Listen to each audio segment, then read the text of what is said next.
Hello, we're here for another sit down.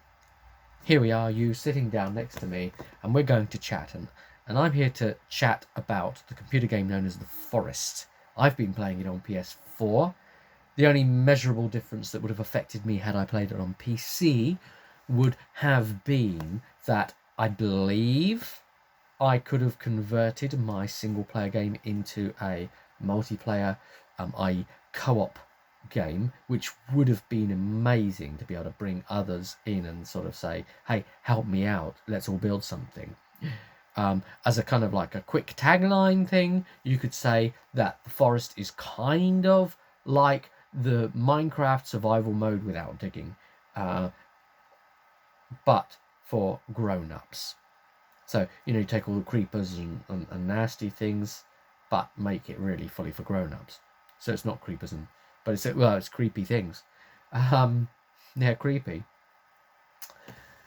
So this is a game where you've crashed your plane, and there are probably going to be some minor spoilers. It probably won't affect you for the game. I'll warn you if I'm going to hit you with one that I think will.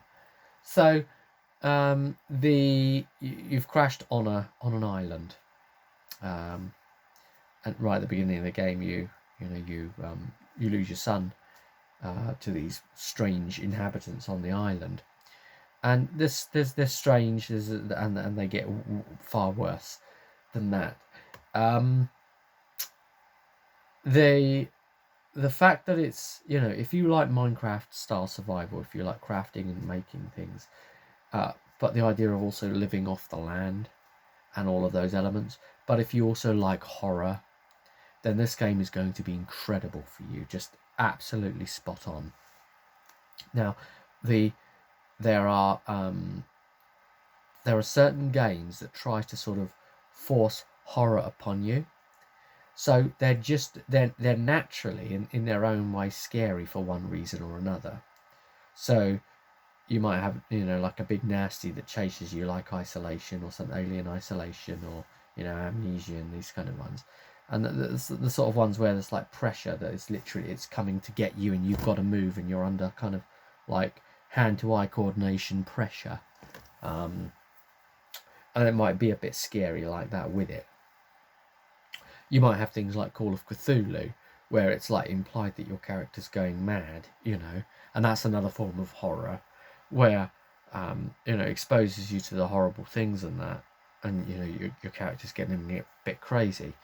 However, the way The Forest does it, I think, is more effective still, because it's gradually exposed to you as you play, exposed to you through your actions and through the things you do. So, as an example, right, you've got a sanity meter, and that, as you start to go more crazy, that sanity meter will go down. And once it goes down to a certain level, certain new other kinds of actions become available to you. So it's probably like you getting exposed to horrible things. You wander around, you see something horrible, and it's only because you went there. It's not cutscened. It's because you went there in real time and you're visiting it in the game, and it's horrible. So you can't escape it. You can't skip it. You've put yourself there. Or you might have to walk through it or something. A certain situation, and the enemies behave creepy, and they're all just. They've got weird kind of AI as well that's inconsistent, and that's actually been built under the hood to be that way. So once your sanity reaches a certain level, certain new other kinds of actions become available to you. So you can start to do some crazy things. And one of the things that I noticed was suddenly totems became available, that I could make these effigy things, that I can stick heads and legs and arms to. So basically, when you kill an enemy, they don't tell you what to do with the enemy. There's no like tutorial or thing like that. I just sort of researched myself a bit, and I found out that if you were to burn the body, then you generate bones, because I saw that bones were a usable resource in the survival book that comes as part of the game. In game, basically, you press up on the D-pad and you bring up your survival guide thing. It's quite clever the way they've done the whole the UI, and as well as the way that leads into the actual crafting screen, and the way that's all on one screen as well. Really, really cleverly done and implemented. But that aside, you can make these things out of bones and that. So yeah, it was a case of burn the bodies in a fire, and eventually they'll turn to bones and a skull. So you might get, say, 6 bones or whatever. Now that's from you thinking to sort of do it, and I realised, oh, this thing needs arms and legs. Oh, I wonder if it'll actually let me hack them off, because you don't like get arms and legs when you kill an enemy. They're whole. So I start hacking, and sure enough, the limbs come off, and so does the head.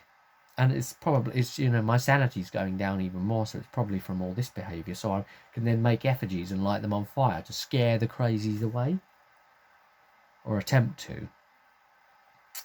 So it's that idea of of kind of an emergent gameplay horror that's interesting. So another thing was, I noticed that when I was at the campfire, I've obviously got crazy enough that when I was at the campfire, I had some limbs on me, and I had the option to cook the limbs or put them on my drying rack that I've crafted out of sticks.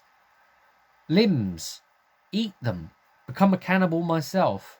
And it doesn't explain what would happen. Sometimes you're starving to death. Sometimes the food's scarce, and you might have you might find yourself with a human leg in your pack. You might start asking yourself some questions. It's not that you have to eat it, but if you were to, something bad might happen. You might end up with some sort of disease, or some negative. I'm sure it would affect your sanity massively, stat there. And that's not the only subtle one under the hood. You've got like your strength as well, and your athleticism, which both build from like the doing. So the athleticism, sprinting and swimming underwater and all this sort of stuff, slowly builds up as well at a certain point. So it's really deep, and it's got all these elements. So you know what I mean by like emergent horror. It's like, actually, I could eat this leg. I'm starving to death.